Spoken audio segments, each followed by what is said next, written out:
అయిన సినిమాకి సీక్వెల్ చేయడం వెరీ కామన్. అనౌన్స్ చేసిన ఏడాదికి పట్టాలెక్కిన ప్రాజెక్టులు కూడా ఉన్నాయి.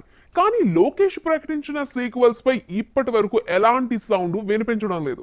అసలు ఖైదీ 2 ఉంటుందా లేదా అన్న డౌట్ వచ్చింది. తాజాగా వీటికి క్లారిటీ ఇచ్చాడు డైరెక్టర్. లోకేష్ కనకరాజ్ కార్తీతో ఖైదీ చేసి ఓవర్ నైట్ లో స్టార్ అయిన డైరెక్టర్. తర్వాత వచ్చిన master, Vikram, Leo block buster అవ్వడంతో పాన్ ఇండియా డైరెక్టర్ గా క్రేజ్ తెచ్చుకున్నాడు. అయితే ఖైదీ రిలీజ్ అప్పుడే ఖైదీ 2 ఉంటుందని అనౌన్స్ చేశాడు లోకేష్. కానీ ఇతర స్టార్లతో బ్యాక్ టు బ్యాక్ సినిమాలు ప్లాన్ చేయడంతో ఖైదీ 2 ఇప్పట్లో సాధ్యమేనా, అసలు కథ రెడీ అయిందా, ఎప్పుడు స్టార్ట్ చేస్తారు, ఎప్పుడు రిలీజ్ చేస్తారు అన్న డౌట్స్ రైజ్ అయ్యాయి. తాజాగా వాటన్నింటికి చెక్ పెట్టాడు లోకేష్. తలైవా 171 సినిమా షూటింగ్ పూర్తయిన నెల రోజుల్లోనే ఖైదీ 2 స్టార్ట్ చేస్తానని అనౌన్స్ చేశాడు.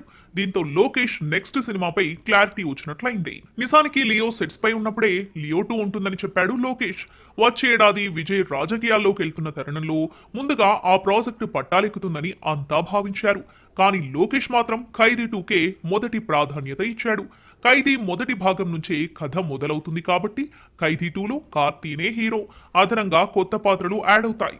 ఈ కథకి విక్రమ్ సినిమాకి లింక్ ఎలా ఉంటుంది అన్నది ఆసక్తికరం. దీని తర్వాత సూర్యతో రోలెక్స్ చేసే ప్లాన్ లో లోకేష్ ఉన్నట్లు తెలుస్తోంది. మొత్తానికి గతంలో అనౌన్స్ చేసిన సీక్వెల్స్ ని ఒక్కొక్కటిగా ఫినిష్ చేసే ప్రాసెస్ ని లోకేష్ షురూ చేశాడు. మరి ఖైదీతో మ్యాజిక్ చేసిన తను సీక్వెల్ తో ఎలాంటి వండర్స్ క్రియేట్ చేస్తాడో చూడాలి.